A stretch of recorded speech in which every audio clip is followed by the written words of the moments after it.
అయినా నా వర్క్ నేనే కదా సార్ చేస్తున్నది. ఎందుకు సార్ కాల్ చేసి దుబ్బుతున్నారు? ఏమైందండి?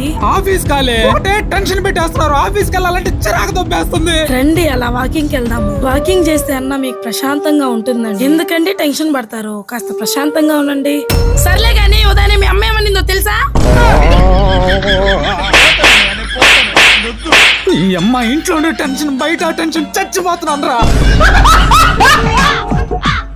ఎక్కడికి ఉదయాన్నే పరుగు పరుగున వెళ్ళావు? ఎక్కడికి వెళ్ళినా తిరిగి రావాల్సిందేగా. ఉదయాన్నే నేను చెప్పింది కాస్త వినాల్సింది. చెప్పేదా కుదలవుగా చెప్పు. మన పక్కింటి వెంకటేష్ అన్న కొడుకు లేడు, ఏదో ఎన్నుపూసలో బ్లడ్ క్లాట్ అయిందంట. ఉండెట్టుండి పడిపోయాడు. హాస్పిటల్ కి తీసుకెళ్తే 40 లక్షలు ఖర్చు అవుతుంది అన్నారంట. పాపం వాళ్ళ అమ్మ మన ఇంటికి వచ్చి అత్త ముందున బోరు నేర్చేసింది. ఏంటోనే ఈ రోజుల్లో కొత్త జబ్బులు, అనుకోకుండా యాక్సిడెంట్లు, ఈ హాస్పిటల్ బిల్లులు కట్టడం కోసమే మనం బతుకుతున్నట్లుంది. మనకు కూడా సడన్ గా అలా అయితే మన పరిస్థితి ఏంటండి? ఆ విషయం గురించి నేను జాగ్రత్తగా ఉంటాలేమ్మా. ముందుగానే హెల్త్ ఇన్సూరెన్స్ తీసి పెట్టుకోన్నా. హెల్త్ ఇన్సూరెన్సా? అవునండి, ఇలా నెగిటివ్ గా చెప్తున్నాను, తప్పుగా అనుకోవద్దు. మనకేదైనా ఆరోగ్య సమస్య వచ్చినా లేదా అనుకోకుండా ఒక పెద్ద యాక్సిడెంట్ అయినా మనలాంటి మిడిల్ క్లాస్ వాళ్ళని తట్టుకోవడం చాలా కష్టం అండి. ఒక్కసారిగా అప్పులు పాలైపోతాము. అందుకే నేను మరీ రిక్వెస్ట్ చేస్తున్నాను, ఖచ్చితంగా మీరైతే ఒక హెల్త్ ఇన్సూరెన్స్ అయితే తప్పకుండా తీసుకోండి. మార్కెట్ లో మీకు రకరకాల కంపెనీల హెల్త్ ఇన్సూరెన్స్ దొరుకుతుంటాయి. మీకు నచ్చిన ఇన్సూరెన్స్ తీసుకోవచ్చు, కానీ తీసుకునే ముందు అన్ని విధాలుగా ఎంక్వైరీ చేసి తీసుకోండి. లేదా మీకు ఇంట్రెస్ట్ ఉంటే నేను ఒక కంపెనీ సజెస్ట్ చేస్తానండి. స్టార్ హెల్త్ ఇన్సూరెన్స్ అయితే బెస్ట్ అండి. ఎందుకంటే దీంట్లో ప్రీమియం ఏంటంటే కేవలం 13 రూపాయలతోనే స్టార్ట్ అయిపోద్ది. ఈ ఇన్సూరెన్స్ ఉంటే దేశవ్యాప్తంగా 14,000 హాస్పిటల్లో క్యాష్లెస్ ట్రీట్మెంట్ అయితే జరుగుతుందండి. అంటే మనకి ఏమన్నా హాస్పిటల్ కి పోతే